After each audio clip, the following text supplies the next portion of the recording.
да, да. Угу. Я так это барски бросила. Угу.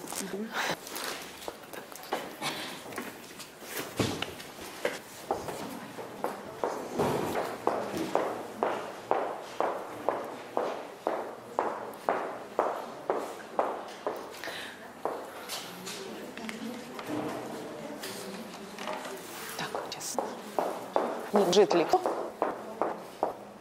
Ну, кажется.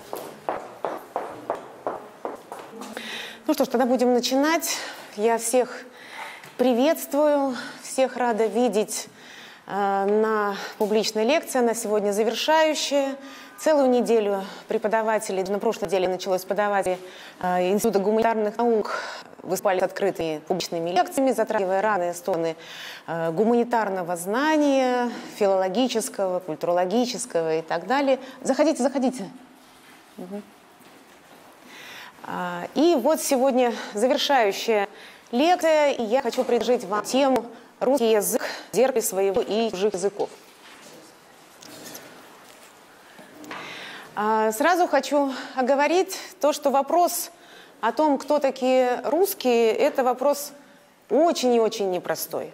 И было бы, наверное, излишней смелостью вот так вот заявить, что я сейчас вам на основе каких-то данных расскажу, кто такие русские и что такое русская культура, и мы сразу все поймем о людях этой национальности и об этой русской культуре. Конечно, нет. Этот вопрос очень простой.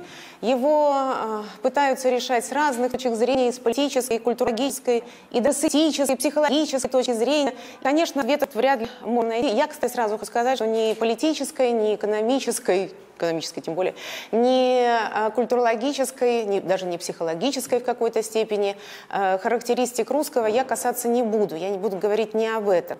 Потому как это разные науки, которые изучают человека, пытаются понять природу национальности, природу русского, природу вообще человека. Поэтому и сами эти дисциплины, и сами цикл дисциплин так и называется гуманитарный, потому что они изучают homo, человека, и вот сколько лет, десятилетий и тысячелетий эти науки пытаются разрешить вопрос, кто такой человек, и зачем он живет, в чем смысл жизни. И поэтому было бы дерзостью сейчас сказать, что я сейчас вам отвечу на эти вопросы. Я хочу лишь показать, как представляется образ русского в языке. Сразу оговорю, сразу здесь необходимо говорить, что это именно отражение в языке. И отражение в языке – это не научное отражение. Нужно понимать, что отражение в языке – это отражение не научное, это неточное, это народное видение мира, почти как видение. Да?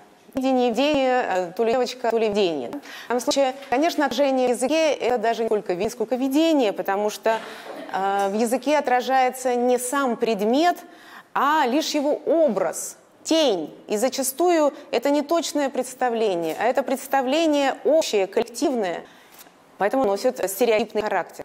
Однако мы живем в мире таких стереотипных, коллективных стереотипов, символов, если хотите, которые помогают нам быстро и удобно ориентироваться в этом сложном мире. Не в природном мире, а в мире человеческом, в мире людей. Много из этих символов, из этих стереотипов мы даже не осознаем, что это лишь идея, лишь те предмета, а не сконструированное нами представление об этом предмете.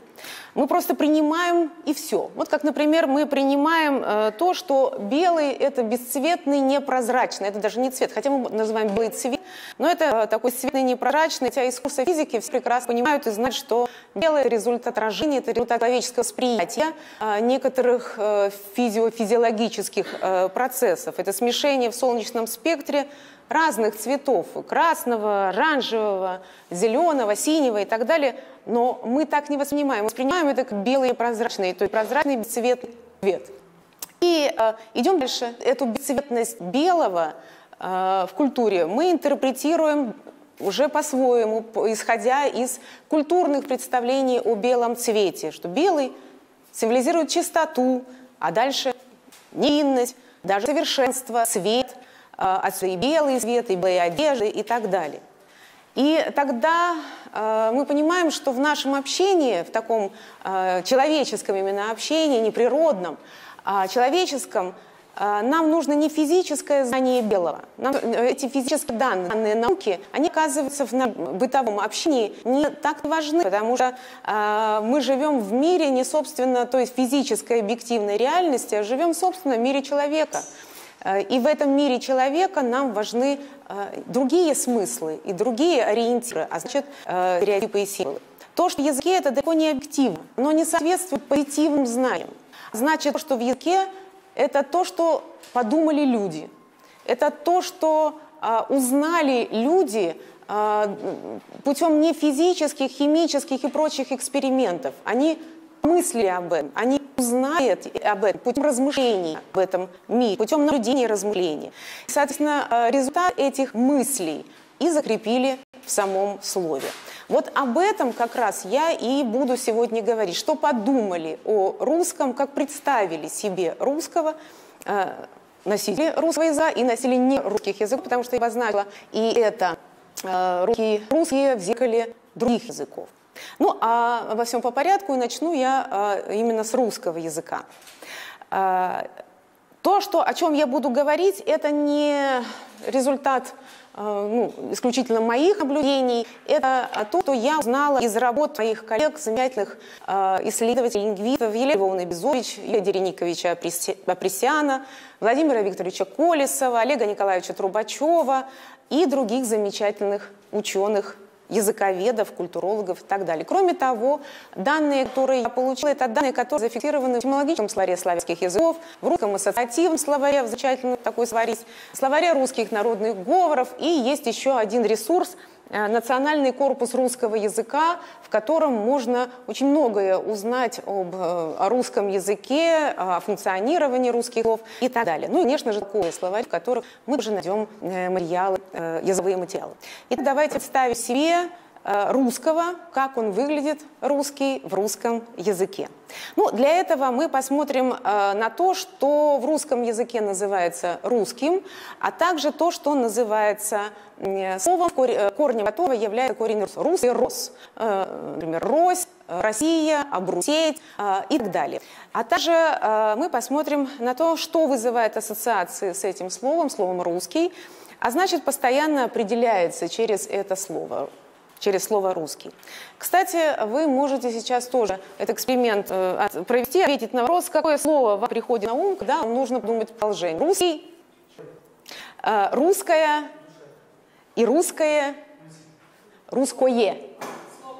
Слово, да? Ну, чуть позже я вернусь, у меня несколько другие ассоциации, но я вернусь к этому, и мы еще посмотрим, как вот эти ассоциации, они формируют наше представление о русском. Итак, первый вопрос. Где же живут русские и как нам на это отвечает язык? Что об этом говорит язык?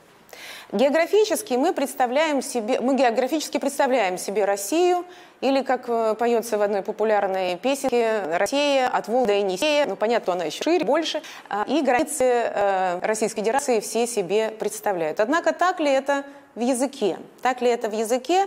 И, в частности, так ли это в народной речи?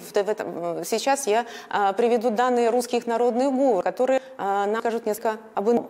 Так, например, в сибирских говорах Русью называется только европейская часть России, то, что западнее Сибири, и поэтому там можно услышать выражение «вот поеду на Русь». Поеду на Русь имеется в виду, что поеду в европейскую часть России, среднюю, то, что мы сами представляем, все называем как средняя полоса. Русский ветер в сибирских говорах называется западный ветер, это русский ветер. Русские города, в отличие от сибирских городов, Томск, Омск, Тобольск, Новосибирск, русские города – это то, что, опять же, располагается в европейской части России. Москва, Петербург, Сыктывкар, Нижний Новгород и так далее. Русскими называются Русью, называются переселенцы из европейской части России в Сибирь. И даже такое почти бранное выражение можно услышать: «Поперла к нам Русь». Или «они не кишаки, не российские, пришли у нас». То есть, таким образом, мы понимаем, что Сибирь осознает себя, ну, по крайней мере, в народном своем компоненте осознает себя не, собственно, русскими. И, кстати, само название сибиряков можно услышать: это челдоны, киржаки. А Русь – это вот Русь, которая живет за Уральскими горами европейской части. С другой стороны, это архангельские говоры, поморские говоры, побережье Белого моря. Соответственно, это вот географически мы видим, что это находится северо-западнее относительно средней полосы России. Что здесь мы отмечаем? Для носителей говоров архангельских, поморских говоров Русь это тоже находится восточнее, точнее юго-восточнее, на материке. Поэтому русским ветром здесь называется совсем не западный, а как раз восточный ветер. Это русский ветер. Русский шторм – это шторм, который вызван ветром с побережья, соответственно, материковый. Тут сразу хочется сказать, какая территория. Да, европейская территория, но европейская территория, которая отличается холодным климатом. Потому что вот мы здесь видим русский ветер, русский шторм – это холодный ветер и шторм, который приносит холодный фронт. В русском ассоциативном словаре мы обнаружили, что словом «русское» очень часто ассоциируется слово «метелица» и «зима». В национальный корпус русского языка тоже нам дает такие сведения. Например, «русская зима» выходит в национальном корпусе русского языка 51 раз. То есть вот это словосочетание «русская зима» очень популярно и практически стереотипно. В отличие от русской весны и русской осени, там всего 4 вхождения, а русское лето 5. Как вы видите, разница между русской зимой и русским летом, русской осенью и так далее, она практически в 10 раз, 51 раз русская зима. Ну и вообще, вспоминая Пушкина, наше северное лето, карикатура южных зим. Зима оказывается доминантой в представлении о русском климате. И потом, опять же, если мы вспомним другие стереотипные в культуре вещи, помните, зима, она помощница русских воинов, потому что и говоря о наполеонских войнах и Второй мировой Великой Отечественной войне, то здесь мы видим, что зима помогла нам одолеть и наполеоновских солдат, и гитлеровских солдат тоже. Русская зима, все вот эту картинку помнят, да, неясные, если так их назвать, французские и немецкие солдаты, обмотанные чем попало, бредущие по снегу, замерзшие, холодные и так далее. Русская зима – помощница русских. Ну и русский хоккей известный, зимний вид спорта, мяч, который, в общем-то, мячом, как правило, ассоциация с мячом, это летние игры, да, летние игры, зимние, и тем не менее русские мячом играют именно зимой, на льду, поэтому и русская зима оказывается тоже вот таким стереотипным образом русских. Так вот видим, что географически русские – это европейская часть России, средняя полоса, но причем полоса, где отмечается холодная погода, холодный климат. Ландшафт этой территории русские, как он отражается в языке, в говорах, и в русских говорах, и кроме того, не только в русских говорах, но и в украинском языке есть выражение «выйти на Русь». Выйти на Русь, которое обозначает следующее: выйти из леса или спуститься на открытое пространство. Широкое пространство или иначе поле. Поле можно назвать. Или вот такое выражение: едешь из леса и увидел просвет между деревьев, так и вышел на Русь. Или из леса и на Русь вышел, а тут и луг. Кроме того, ассоциативно, вот, например, у меня ассоциация, когда я сама с собой попыталась этот эксперимент провести, русское, это у меня поле выскочило моментально, русское поле. Опять мы вспомним, ну кто-то же, да, у вас тоже русское поле, да, да и песня, в которой символически отражается представление о родине, поле, русское поле, светит снег или падает, светит луна или падает снег. Вот песня, в которой тоже символически представлен образ России. Но опять посмотрите, и в этой песне падает снег, зимний образ, да, это картинка зимней России возникает вот в этой песне. Таким образом, Россия – это поле, русское – это поле, светлое пространство. И выйти на Русь – это выйти на открытое, широкое пространство, не замкнутое пространство. Такое, например, есть выражение, в русских говорах зафиксировано: «Бабы все на Русь, выходите, будем фотографироваться». То есть выходите все из домов, выходите на открытое пространство, там светло, просторно и так далее. Или еще обращу русская речь: «Вышла я из метра на Русь и думаю, куда мне идти». Вот из метра на Русь. Русь, опять же, это открытое пространство, свободное пространство, незамкнутое пространство, которое тоже ассоциируется с полем, да, открытое пространство. Многие исследователи, по крайней мере, я встречала это, многие исследователи даже на этом заключают о том, что русскому вообще свойственна широта мысли, широта представлений. Это человек такой широкий, да, вспоминая замечательно Достоевского «Широк человек», я бы сузил, где-то вот критизируя о том, что это русский человек, широкий русский человек. Поле – это не только широкое пространство, но это еще и светлое пространство. Это свет. Вот выражение «в лесу долго ходил, а потом на свет вышел, на Русь, близко к людям». И вот в этом случае тогда поле и свет, светлое пространство – это и есть, в общем-то, представление наших предков о том, что собой представляет человеческий мир. Это мир своих, в отличие от мира чужого и потустороннего. И свой мир – это свет, это мир освященный, в отличие от чужих миров, неизвестных миров, не темные, не освещенные. И тогда у слова «свет» развивается новое значение. Мир. Свет – это мир. В русском языке вам это тоже хорошо известно. По секрету всему свету, что хотите, расскажу. Да? Всему свету. Это свет, это люди, мир, общество. Или весь белый свет стал известен. Опять свет в значении человеческий мир. И вот мы видим, как это пересекается представление о человеческом мире, свете и поле открытого места.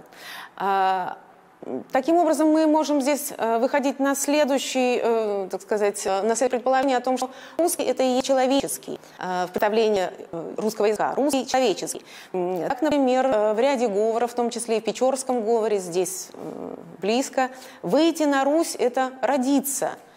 «Ох, в недоброе время на Русь я вышел». Вот в недоброе время я родился. А человеческое, в свою очередь, человеческое – это обжитое место, место, заселенное людьми. Человеческое, кстати, вот здесь можно вспомнить знаменитое, хорошо вам известного «фу-фу-фу, русским духом пахнет». Да? Здесь Русь, здесь русским духом пахнет. Помните, кто это говорит? Это говорит Баба-Яга или какое-то такое вот естественное существо, когда появляется кто-то из мира людей. Русский дух, духом человека пахнет и человеческое. И отсюда у слова «русский» формируется и такое значение «тот, кто соответствует представлениям о том, кто такой человек». Человек носитель определенных характеристик, это здоровый человек, общительный человек, приветливый человек и так далее. То есть тот, кто в обществе умеет вести себя, когда мы говорим, он умеет себя вести как человек, то есть он умеет общаться, он здоров, весел, трудолюбив и так далее. У слова «русский» такие значения есть, в русских говорах такие значения отмечаются, например, русский приветливый, общительный, простой в общении человек, то есть как человек. А в свою очередь человек нелюдимый, обратите внимание, тоже слово «нелюдимый», от слова «не человек», «не люди». Да, вот, нелюдимый, то есть ведет себя не так, как свойственно человеку. Он замкнутый человек, необщительный человек, может быть грубый, злой и так далее. Ну и подтверждение мы находим в говорах. Не русимка, не русин.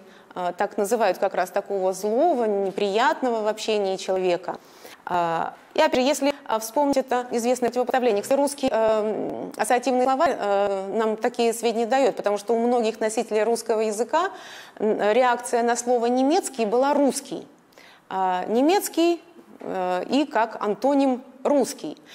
И здесь тоже мы можем вспомнить, что немцы на Руси раньше называли не только людей немецкой национальности, германцев. Да? Немцы – это как раз те, кто не русские, те, кто другой национальности, а значит, не принадлежат к этому сообществу, а потому они отличаются по всем параметрам. Да? Эти люди, если мы будем так противопоставить, люди, не люди, это как раз не люди. Почему они люди? Да потому что они говорить не умеют, они немые. А значит, те, кто говорить умеет, те, соответственно, и говорить умеют, и речью обладают, и отсюда очень частотная ассоциация на слово «русский», «русский язык» или «русское слово». Вот такая ассоциация, которую фиксирует русский ассоциативный словарь, очень популярна. Таким образом, вот представление русских о себе – это русские говорящие. Да? У них есть свой язык, у них есть слово, в отличие от не русские, то есть немцы, которые говорить не умеют, а значит, они обладают признаками человека. Помните, чуть раньше я говорила о том, что не только говорить умеют, но они еще и нелюдимые, потому что вести себя не умеют. Они грубые, так сказать, замкнутые и так далее, и ведут себя совсем не так. Соответственно, и русский тогда, в этом случае, русский – это не дикий. Русский не дикий, вот в противопоставлении, это культурный, цивилизованный. И вот примеры из народной речи, опять же, могу привести. Дикари были, теперь обрусили, то есть стали умнее. Нынче обрусила деревня, люди культурнее стали. То есть, опять же, вот, о том, что некая цивилизация, культура пришла в деревню. Русь настала у нас, дорогу провели, школу построили. Обрусить или обрусить, сделать или стать жилым, культурным, или, если это у деревни, многолюдным. Такой пример. Наши деды все обрусили, лес расчистили, а ныне обратно все запущено. Одна дикость. В данном случае русский связывается с представлением о том, что это должно быть обустроено по принципу так, как это должно у людей. Должно быть правильно, культурно и соответствовать представлениям о человеческой жизни. Кроме того, да, вот и представление о том, что русский это правильный и здоровый, тоже находят, опять же, отражение в народной речи. В народной речи встречаются такие глаголы, как вырусить и прусить. Вырусить имеет значение выздороветь. Болел, вырусил, стал здоровым, правильным, вот, можно сказать, образцовым человеком. Или порусеть. Стать лучше, качественнее. Все ныне порусело, ткани, инструменты. Или сделаешь плохо, так ничего, в следующий раз врусим. То есть приведем в порядок, сделаем правильным, соответствующим каким-то идеальным образцам, станет образцом.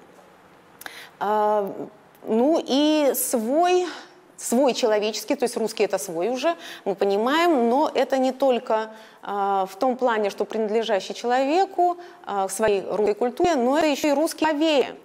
И это тоже находит отражение в слове, находит отражение в таком выражении, как русская вера. Русская вера – это вера православная, и это находит тоже отражение в таких вот высказываниях, например, это вера русской веры, имея в виду, что это вера православная. Или что русский крестился, то есть принял православную веру.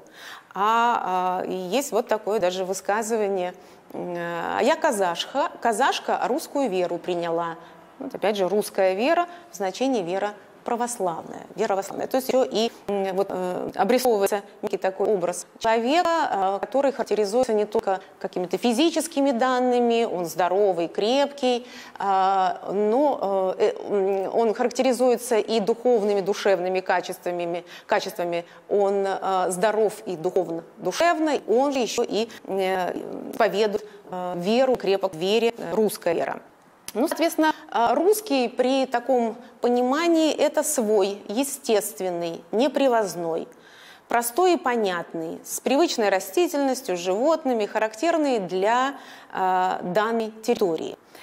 Какие можно привести примеры? Например, русские бобы. Русские бобы, в отличие от турецких бобов. Фасоль – это турецкие бобы, а русские бобы – это вот растения, бобы обыкновенные. Или русская мята, в отличие от английской мяты. Перечная мята, английская мята, русская мята – те растения, которые произрастают на среднерусской полосе.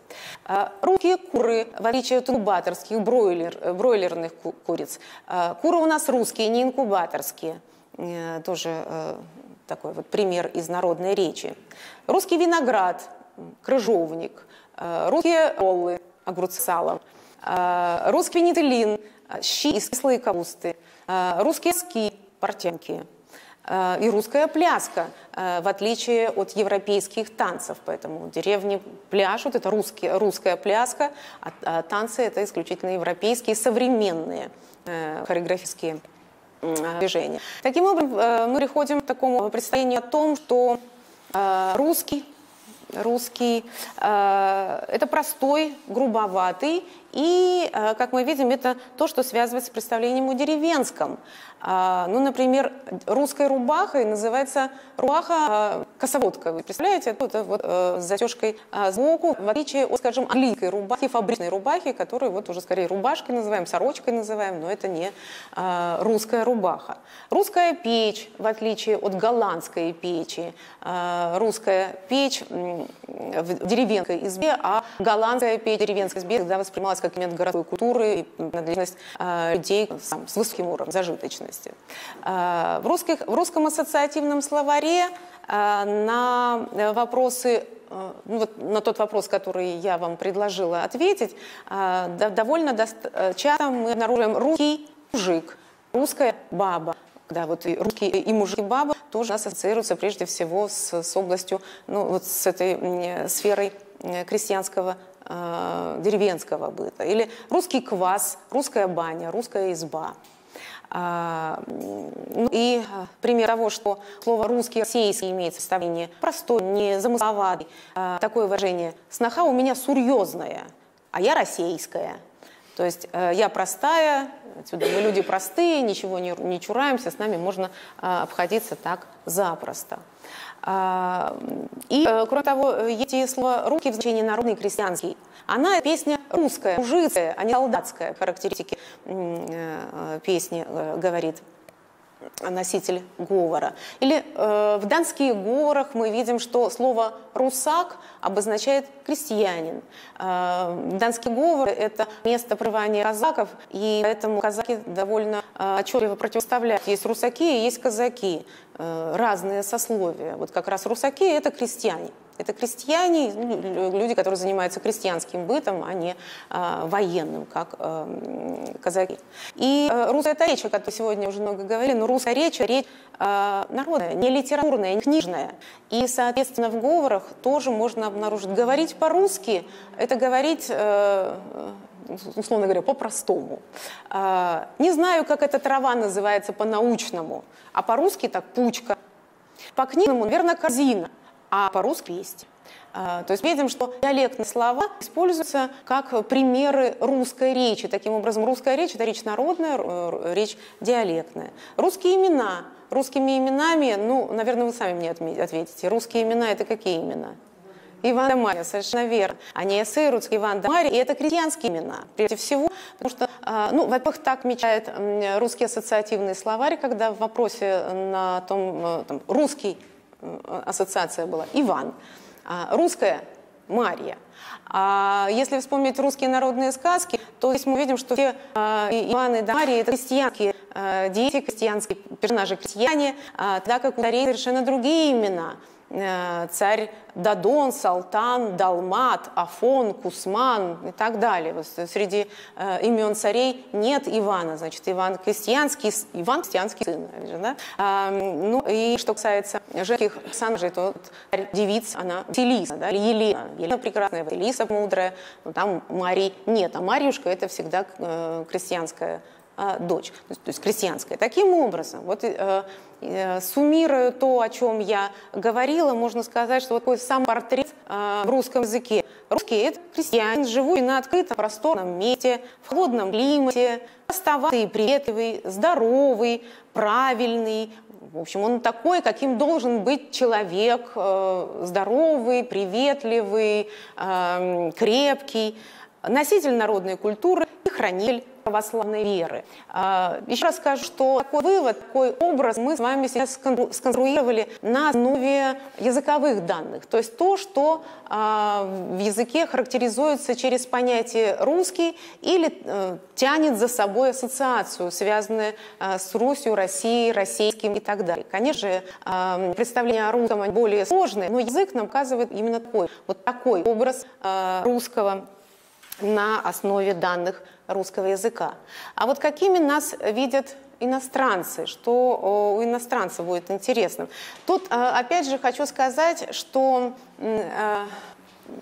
Здесь сложно вот собрать, как мы сконструировали на основе русского языка, сконструировать на основе других языков вот такой портрет сложно. Почему? Потому что у каждого языка есть свой образ русского, если русский человек оказывается актуальным понятием для того или иного языка. Потому что есть язык, который, ну, например, африканские какие-нибудь языки, они, может быть, не знают, что существуют русские, соответственно, у них и нет, и в словарном запасе нет ни одного слова производного от слова «русский», или, естественно, какой-то образ, связанный с человеком этой культуры, найти невозможно. Слишком у нас нет связи, так сказать, с этими языками культуры.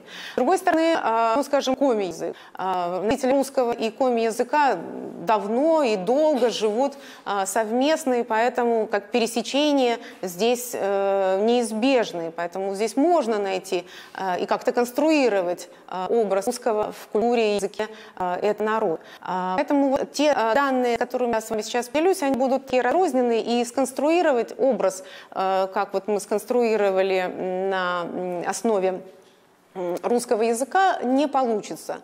Ну, может быть, вы и сами что-то вспомните и, соответственно, те какие-то черты, которые характерны русским с точки зрения другой позиции, да, мы можем здесь вспомнить. Ну вот то, что мне пришло в голову, ну, например, о бесшабашности, безрассудности, которая граничит с безумием почти, что и отсутствие инстинкта сохранения, наверное, свидетельствует такие выражения, как русская рулетка, да, игра, можно сказать, игра в смерть, которая характеризуется через определение «русский».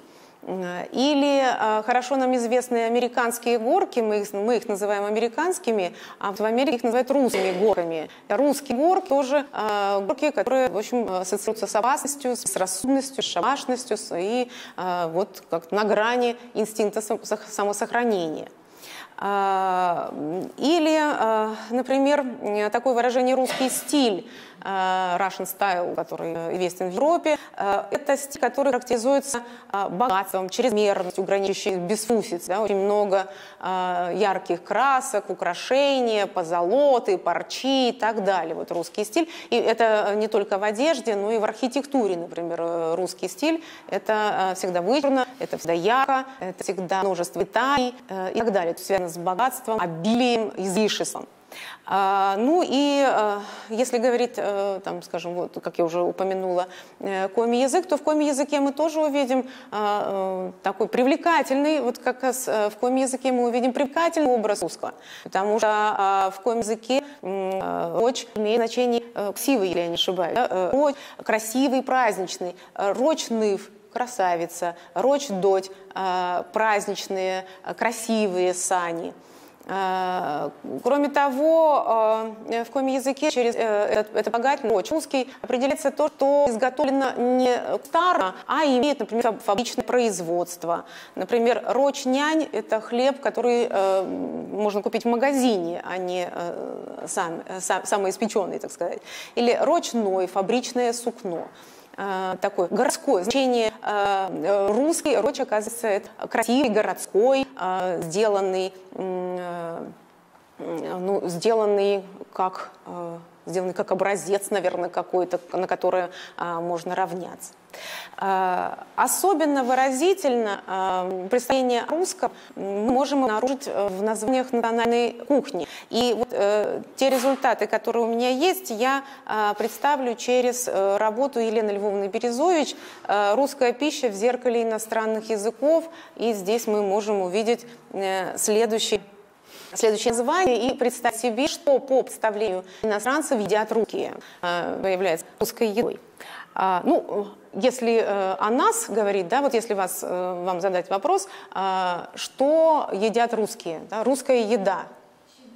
Щи да каша, пища наша, да. Борщ. Хотя разные народы претендуют на то, чтобы говорить, что борщ – это наша еда, украинцы тоже говорят, борщ – это наша еда. А вот то, что русские – так это щи, а? Малосольные огурчики, да, блины, квас, конечно, а? Булки, самогон, вот, икра, да, вот, смотрите, это то меню, которое у вас в голове существует именно как русское, с определением русский. Ну, у иностранцев, кстати, тоже, но у иностранцев еще и есть русская каша, это гречневая каша, гречка, русская круа. Я тоже сама наблюдала ситуацию, когда сербы с возмущением отказались от ложек гречневой каши, говоря о том, что это русская еда, мы такое не едим. Поэтому вот русская каша. Русская каша – это гречневая каша. Что еще имеет определение русский, связанное вот с представлением о еде? В марийском языке рушторык – это русский творог. Русский творог, творог с молоком, соответственно, творог, разбавленный молоком, называется русским.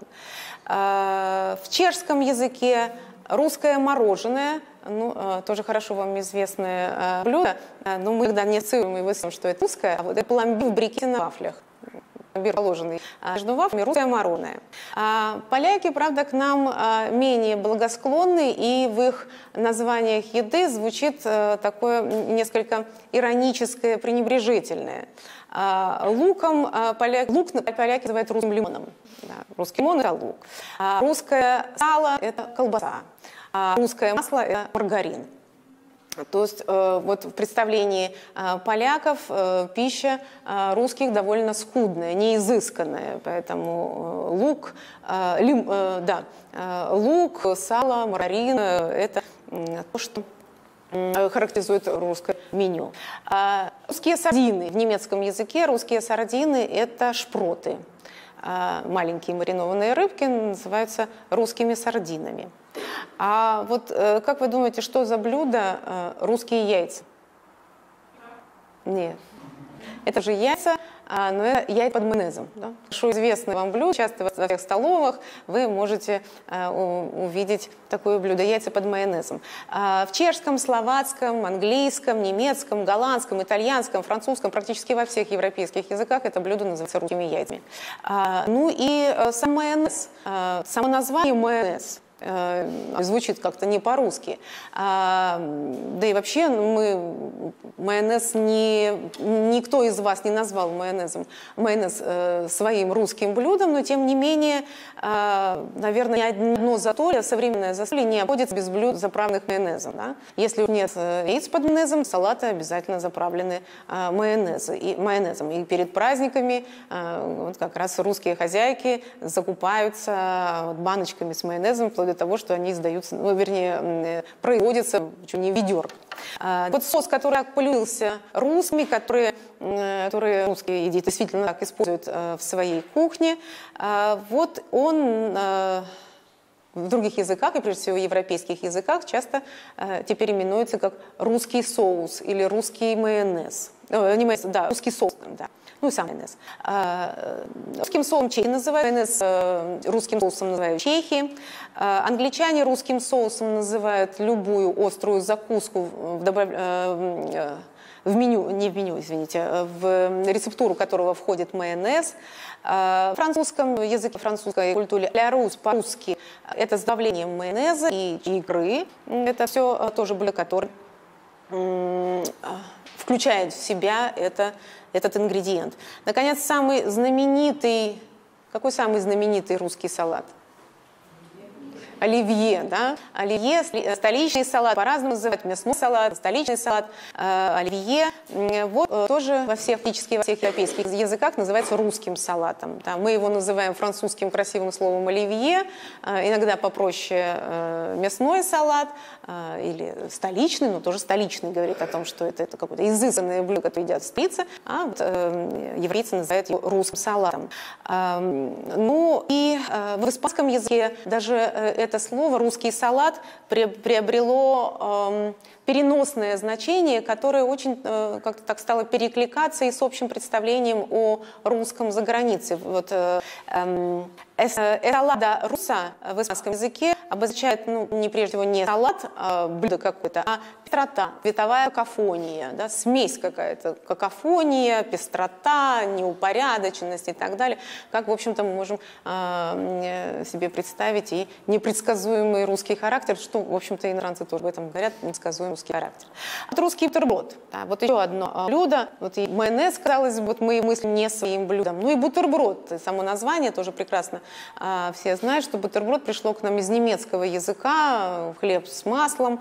Но в русском языке произошло расширение семантического, смыслового объема. И русский бутерброд по-русски, говоря о себе, русский бутерброд по-русски это и с колбасой, и с сыром, и с чем угодно. Это бутерброды. А вот бутерброд, по-русски бутерброд в других языках и в других культурах имеет несколько иное значение. Например, по-сербски русский сэндвич, русский бутерброд – это ломтик белого между двумя черными. Вот ставьте себе такой бутерброд. Два кусочка ржаных хлеба и между ними белый. Вот, скорее всего, здесь отразилась такая скудость советской реалии, скудость советской жизни, которая вот, стала толчком к появлению такого выражения. Однако это в сербском языке, а в других европейских языках там картина обратная, тут скорее наоборот. Сейчас вот мы увидим. В голландском языке русский бутерброд – это бутерброд с мясом, яйцом, помидором, конечно, майонезом. Здесь довольно много. Да? Сэндвич, который включает в себя очень много ингредиентов. Французский бутерброд, здесь мы вообще увидим для нас неожиданное. Русский бутерброд – это пирожное в бисквитной основе с масляным кремом, в котором крема в 2 раза больше, чем основы. Вот здесь как раз наоборот. Излишек, такой вот очень много, жирно и так далее. Это вот по-французски русский бутерброд. В немецком языке тоже русский бутерброд, тоже есть русский бутерброд, как ни странно, русиброд. Русишброд – это печенье и безе. Ну, тоже это вот не, собственно, хлеб. Собственно, хлеб – это вот в английском языке русский сэндвич – это сэндвич с черным ржаным хлебом. То есть, вот опять же, здесь вот перекликается и наше с вами представление о русском хлебе, потому что русский хлеб – это прежде всего ржаной черный хлеб. И часто наши соотечественники, уезжая за границу, скуют на черном ржаном хлеб. И вот у иностранцев тоже представление о том, что русский хлеб – это хлеб ржаной, черный хлеб. Ну и поэтому русский сэндвич – это бутерброд с черным хлебом. А у канадцев русский хлеб – это вообще кремовый торт.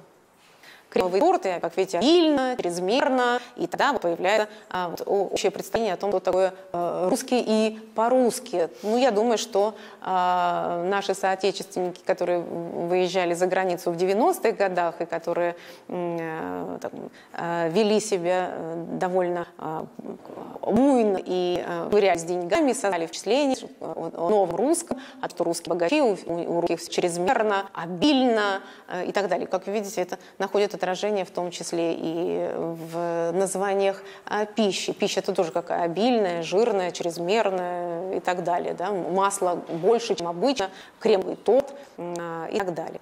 Ну и еще одно есть название, русское название, русский чай. Русский чай, тоже специфическое название за границей. Русский чай у сербов и чехов – это натуральный черный чай без добавления трав. Возможно, здесь отразилась так культурная реалия, что чай в эти страны поставлялись через Россию, посредством России, из Китая через Россию, поэтому вот такой черный чай, натуральный черный чай без добавок, он называется русским чаем. Немцы называют русским чаем крепкий чай, чрезмерно, может быть крепкий чай. И здесь вот еще и представление о том, что, опять же, чрезмерно, это не просто крепкий, это очень крепкий чай. Ну и отсюда еще и представление о том, что все русские любят крепкие напитки, да, крепкие напитки, крепкий чай и так далее. В английском и французском языке русским называют чай с лимоном. Чай с лимоном в стаканах, лучше всего, чтобы это в стаканах с стаканниками, с ложкой. Это такие еще дополнительные атрибуты. В английском шотландском языке русский чай – это чай с добавлением кипятка. Ну, опять же, европейский чай, вот вы себе можете представить, европейский чай заваривается в чайнике и из этого же чайника разливается по чашкам. Наша культура питья чая совершенно отличается от европейской культуры питья, потому что у нас есть отдельно чайник, в котором кипятится вода, отдельно чайник для заваривания чая, и мы смешиваем, так сказать, заваренный чай и кипяток, и это для нас совершенно естественно для этого напитка.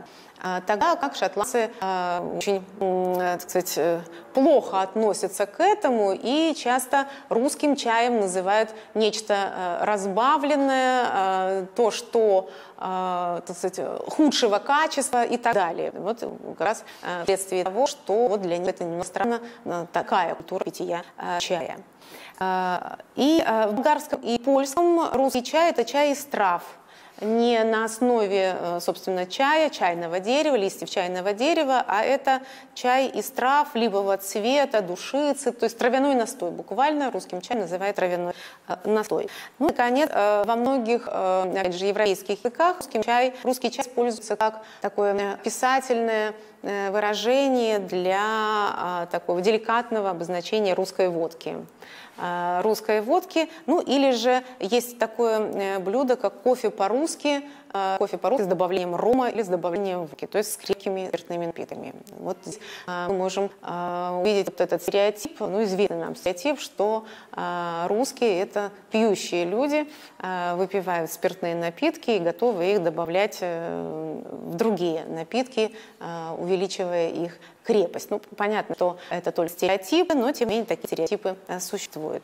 Но таким образом представление о русских, конечно, нельзя подвести под один какой-то конкретный и даже конкретные образы, но тем не менее на основе русского языка мы попытались это сделать. Мы увидели, что русские – это прежде всего крестьяне, который живет в широком поле, и поэтому его широкая душа, неограниченное пространством, незамкнутостью. Обратите внимание, это подтверждается и другими языковыми данными, потому что представление о том, что такое широта русской души, отражается еще и в представлении о том, что такое русская семья. Русская семья – это семья, которая не состоит только из мужа, жены и детей. Русская семья – это и бабушки, и дедушки, а еще и двоюродные сестры, братья и так далее. Поэтому семья, как правило, большая. Русский ассоциативный словарь нам это подтверждает, потому что ассоциации на слово «русский», на слово «семья» всегда ассоциация большая. Семья большая. И поэтому вот представление, вот и не зам, то есть в отличие, скажем, от европейских языков, где семья, дом – это мой дом, моя крепость, и семья – это очень маленькое, это узкое пространство, узкое, так сказать, узкое пространство, небольшое по количеству людей коллектив. А русский мир – это миф, в котором много людей, это не маленькое, замкнутое, а много людей, все они родные, и все они мир. Вот как раз, возможно, так сказать, есть следствие представления о том, где живут русские на широком, большом пространстве, поле, где есть где развернуться тогда, есть развернись плечо, раззудись плечо, не раз, как раззудись плечо, размахись рука. Есть где рахнуться и самой руке-то. Ну и, конечно, только те самые представления, которые нашли отражение в языке. Язык дольше сохраняет представление русских о том, что их окружало и что окружает. Он оформляет и новые явления, которые появились в русской культуре и русском языке, однако всегда немножко будет позже, потому что для того, чтобы в языке закрепилось, этому нужно закрепиться в культуре. Это нужно пройти некий фильтр в культурном сознании носителя языка, и только после этого и найдет отражение в языке, его сохранит. Но если уже попал в язык, язык будет его хранить, транслировать, формируя тем самым так называемую картину мира у потомков. Вот, в общем-то, то, о чем я сегодня хотела вам рассказать. Я буду рада, если у вас возникли какие-то соображения и вопросы по этому поводу. Ну и на этом я заканчиваю. Спасибо.